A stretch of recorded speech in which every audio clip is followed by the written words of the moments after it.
Hey, bonjour les chlouboulous. Alors, pourquoi cette vidéo? Eh ben, pourquoi pas? Ok, ça va, bon, je sors, je sors. Bon, ceci dit, je suis déjà dehors. Alors aujourd'hui, c'est pour une motobineuse, pas un motoculteur. Les motoculteurs sont bien plus gros. Là, c'est motobineuse de chez Hogarden, donc en 139 cm3. Alors, cette vidéo, c'est parce que j'ai cherché pas mal de fois pour comment monter et avoir des conseils. C'est vrai qu'il y a souvent sur du gros matériel. Donc là, c'est quand même. Je pensais que ça allait être beaucoup plus petit comme matériel, mais en fait, ça en impose pas mal du tout. Et en plus, bon, bah là, c'est vrai que on peut se dire que suite à une expérience sur Internet, sur un site connu, sur du chinois qui en fin de compte ne fonctionnait pas du tout. Alors donc vous avez, alors faut bien faire attention au niveau de la livraison parce que je me suis fait avoir, j'avais fait une demande pour pas que ça soit livré chez moi mais directement chez le transporteur de façon à pouvoir y aller en fin de compte, à m'organiser pour le chercher moi-même. Et chez les transporteurs, je me suis retrouvé à ce qu'ils m'ont donné un seul carton. Et en fait le carton c'était uniquement pour toute cette partie-là de la motobineuse, le plus important, sauf qu'il y avait un deuxième carton pour tout ce qui est accessoires, c'est-à-dire que ça soit pour les clés, que ça soit pour la fraise, que ça soit pour les capots et que ça soit pour tout ce qui est mano. Donc du coup, et même la partie ici centrale n'y était pas. Donc après différentes recherches et mails auprès du SAV de Garden, avec des mails, des photos et sans succès, on est obligé d'appeler. Et l'appel malheureusement est payant. Donc ça n'a pas été super cool à ce niveau-là. Mais par contre, une fois que vous avez quelqu'un au téléphone, par contre ça répond très vite. Et c'est là qu'on m'a indiqué qu'en fait on a oublié de me donner le deuxième colis. Donc voilà, bien faire attention. Au niveau livraison, vous avez deux colis, deux cartons. Ensuite, à l'ouverture du carton, vous avez donc une notice dans le deuxième carton. Voilà, qui est composé comme ceci. Et avec donc les différentes choses en français. Alors la première chose qu'il va falloir donc monter, c'est que lorsque la motobineuse arrive, donc cette partie-là, toute cette grosse partie-là qui est dans le carton, vous allez voir cette partie ici de fraise, donc dans les intérieurs, des deux côtés, sont déjà montées. Donc ça par contre c'est vraiment bien. Et cette partie-là de fraise, les deux extérieurs ne sont pas montés. Et celle-ci, justement, figure dans le deuxième carton. Donc dans le deuxième carton, après, il va falloir juste tout simplement, c'est indiqué dans la notice, c'est relativement bien fait, mais vous savez ce qui se passe à chaque fois au niveau des photos. Vous voyez, en fin de compte, à chaque fois, c'est des petites photos. Là, ça n'a pas été trop compliqué parce que par déduction. Côté droit et côté gauche, vous avez par contre c'est bien fait parce qu'il y a marqué en gros droite et gauche. Et puis après au niveau comment dire, des parties crantées, vous voyez très bien, de toute façon après vous pouvez reprendre une photo sur internet, ça va à l'intérieur. Ici en fin de compte vous avez un tube et ce tube là rentre dans l'axe ici. Et en face du trou, là donc vous avez des goupilles qui sont directement dessus. Là il suffit juste d'enlever ce cran là, de le faire sauter. Et ensuite du coup la goupille vous mettez dedans et par-dessus. Vous pouvez mettre des... Moi je bricole beaucoup avec des gants pour éviter de me salir et de me blesser les doigts. Toujours de ce joli main toi. Bon, bref. Donc assez facile, voilà, avec les gants. Aucun souci. En tout cas au niveau du montage à ce niveau-là. Ensuite, ce qu'on va vous demander, c'est de monter les capots. Les capots donc, qui sont ici, un de chaque côté. Puisqu'en fait, d'origine, lorsque vous allez avoir la motobineuse qui va arriver, avec le montage, ça sera déjà sur les deux côtés. Ensuite, ce qu'il va falloir monter, c'est ces deux parties-là. Donc cette partie-là et cette partie-là, droit-gauche. Pas très compliqué en soi, puisque par déduction, vous voyez, ça vient exactement la grande partie est ici et la petite partie est ici. Ensuite fourni, vous avez donc les vis qui sont qui sont déjà à l'intérieur, avec des rondelles et les écrous qui sont en dessous. Et puis ils vous fournissent deux clés. Donc deux clés, sympa. Je trouve que c'est sympa à chaque fois d'y penser. On a beaucoup qui le font maintenant et je trouve ça très bien. Maintenant, bien sûr, c'est pas des super beaux grosses clés. Ça dépanne vraiment très bien. Il y a juste à un moment donné, moi, certains boulons où j'ai eu un petit peu plus de difficultés et du coup, Bon, j'ai quelques petits outillages et donc j'ai repris une clé et c'était en format 10. 10. Ok. Donc ensuite, les deux capots sont pas extrêmement compliqués à monter. Hein, il faut juste avoir un petit peu, on va dire le petit coup de main. Et puis après, après ça le fait. Ensuite, vous allez avoir la partie barre de guidage à monter. Donc pas se tromper de côté. Pas compliqué en soi également. Ça, c'est mon bras droit, ça. Et donc du coup, vous voyez bien la partie courbée, c'est bien celle qui va en dessous. On aurait tendance à vouloir la mettre dans le sens inverse, mais en fait pas du tout. Donc bien la partie qui est bien courbée comme ça. Et ensuite, vous avez 3 niveaux pour pouvoir le niveau du réglage. Donc bon, bah, je sais que moi pour la première fois, d'après les infos que j'ai eues, vaut mieux la mettre pour l'instant au plus haut. Ah, bonjour vous. Hop là. Et puis après, au fur et à mesure que la terre, on puisse l'enlever, je remonterai de cran directement. Donc à faire attention, parce que par contre, la difficulté quand même dans la notice qui est un petit peu dommage, c'est pas comme lorsqu'on monte des meubles, c'est qu'on met des vis et des boulons et on nous met quand les monter, avec des numéros. C'est quand même de beaucoup mieux. Là, rien du tout. En fait, vous avez un petit sachet avec plein de boulons, plein de vis, et il faut vous débrouiller par vous-même, donc faire certaines déductions. Donc celle-ci, à un moment donné, elle est, pas dire qu'elle est toute seule, mais vous en avez une qui est beaucoup plus longue, mais c'est pas celle-ci. Celle qui est plus longue, elle va se monter en haut tout à l'heure, je vais vous montrer. Donc c'est celle qui est plus petite. Ensuite, une fois ça qui est monté, on va monter sur la partie bâtie.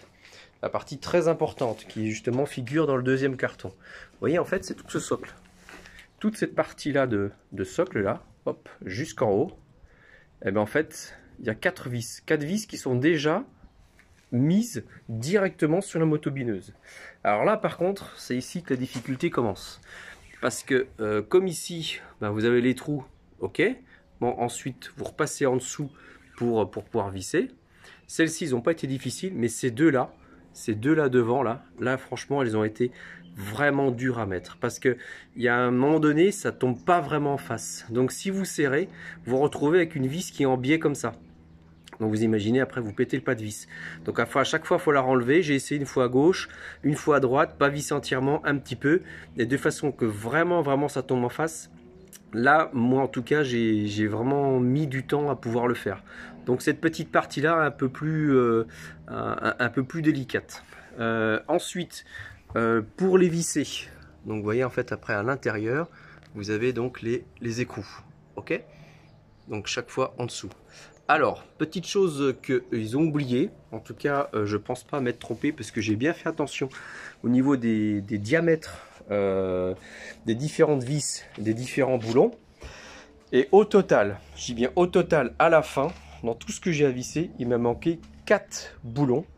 Et j'ai une vis qui me reste, qui est pas, que je ne sais pas où elle va, mais elle va pas dans un des accessoires. Je vous montrerai tout à l'heure que moi j'ai mis une vis personnelle. Mais sinon au total il m'a manqué 4 boulons. Donc si vous n'avez pas d'outillage, si vous n'avez pas de petits boulons, des choses comme ça, prévoyez peut-être au cas où. Alors peut-être que c'est moi qui n'ai pas eu de chance, mais voilà, faites attention. Ensuite, vous allez monter cette partie-là en plastique. Voilà, cette partie-là en plastique. Donc oui, ça se monte bien comme ça à l'envers. En fait, la partie qui est comme ça, donc elle s'enclenche bien dedans. Ici, c'est une longue vis, vraiment une très longue, vous imaginez, parce qu'il faut aller à l'intérieur. Petite difficulté moyenne, parce que avec le plastique et puis après la longueur, ça a été voilà, un petit peu compliqué, mais après avec la persévérance, il n'y a pas eu de souci. Ensuite, les barres avec mon bras droit. Non, pas le bras droit. Ici, ça va être la poignée droite. Donc, vous montez la poignée droite, celle qui est avec l'autocollant jaune, le stop, qui en fin de compte qui sera pour fixer après la poignée de gaz. Et donc, quand vous voyez, hop, cette partie-là, au début, ça va vous faire un petit peu drôle parce qu'en le montant, on ne sait pas trop dans quel sens faut le mettre. Donc si vous voyez bien ici au niveau de la barre, donc qui part ici à l'intérieur, ici vous avez un creux. Vous voyez, hop, appuie l'ongle. Oh, il est où l'ongle? Il est où l'ongle? Eh ben, il est dans le cratère. Ouais, il est dans le canyon en fait, le canyon. Donc le canyon à l'extérieur. Et ensuite, ça me faisait un petit peu drôle au début de mettre mettre une rondelle avec une vis, mais en fin de compte, ça le fait complètement. Et par contre, c'est vrai qu'il faut visser un petit peu, une fois l'un, une fois l'autre, une fois l'un, une fois l'autre. Alors souvent, c'est ce qu'on fait. Mais là, en l'occurrence, bah, ça se ressent vraiment parce que sinon, vous avez la partie qui bouge et qui rebouge et qui rebouge et qui rebouge. Donc, en fait, c'est ici, dans ce capot-là, où il y avait les boulons, où il m'a manqué des boulons. Donc, j'en ai récupéré un ou deux pour éventuellement sur d'autres endroits à visser. Et en fin de compte, il a fallu que je mette moi des boulons personnels. Donc, vous la faites du côté droit. Alright. Ensuite, une fois que c'est monté, alors vous ne serez pas étonné après, au niveau des câbles, vous voyez, les câbles ils s'entrecroisent bien. Et quand vous voyez sur la photo du site, c'est exactement la même chose. Donc ensuite, vous montez la poignée gauche, puisqu'il va vous rester plus que celle-ci, celle où il y a le petit cran qui est de cette manière, il n'y a pas d'autocollant comme l'autre, et vous réalisez exactement la même chose. Une fois que vous avez monté vos poignées et vos tiges, qu'est-ce qui va vous rester à faire? Après, c'est de prendre les câbles. Donc, le câble ici, au niveau de l'accélérateur. Donc, il est bien du côté gauche de la motobineuse. Et en fait, il va bien sur la poignée droite. Donc, pas de souci. Aucun souci, ça se croise bien. Et ensuite, vous fournissez les petits clips pour coincer les câbles. Et après, c'est la poignée de gaz. Donc, la poignée de gaz, on voit très bien en fait, Quentin. Et après, il y a les indications justement pour au niveau des rapidités. Ensuite, ça c'est déjà à l'intérieur au niveau de la poignée, donc là vous avez à la monter. Ensuite, il vous reste donc à mettre une vis en plus avec un boulon. Alright.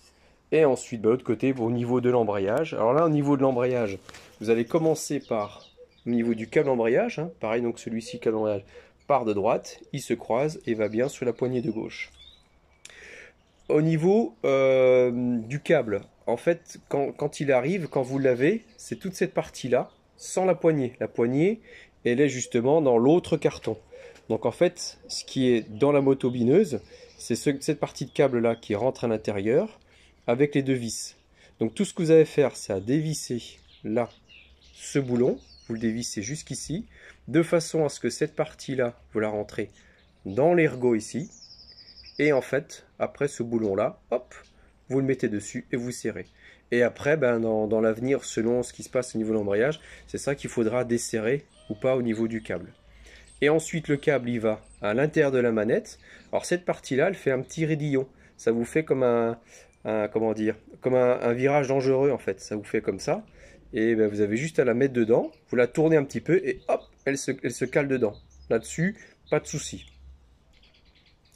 Et puis ensuite, tout simplement, c'est là où moi après j'ai une difficulté. Vous voyez, j'ai mis une vis. Hop là, on va faire la mise au point. Donc une vis avec un boulon personnel.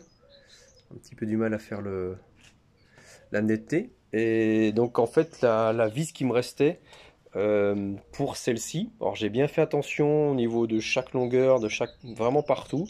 Et en fait, elle arrivait juste ici. En fait, elle arrivait juste au bout, mais je pouvais pas mettre d'écrou de boulon.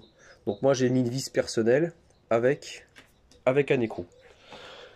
Donc voilà pour le montage de cette motobineuse de chez Hogarden, qui peut être ressembler également peut-être à d'autres motomineuses du même agabi, peut-être sur d'autres sites. Si j'ai pu en tout cas, pour ceux qui ont des petites hésitations au niveau des montages, j'espère que moi, je ne suis pas du tout un expert, je ne suis pas un débutant non plus, mais je suis loin vraiment d'être un expert. Et si ça peut permettre à certaines personnes de dédramatiser pour pouvoir faire un montage, vous prenez votre temps. Là, en l'occurrence, moi aujourd'hui, il faisait super beau, donc c'était nickel. Eh bien, je vous souhaite un bon montage et puis de profiter de retourner bien votre terre et de faire un bon gazo. Bye bye!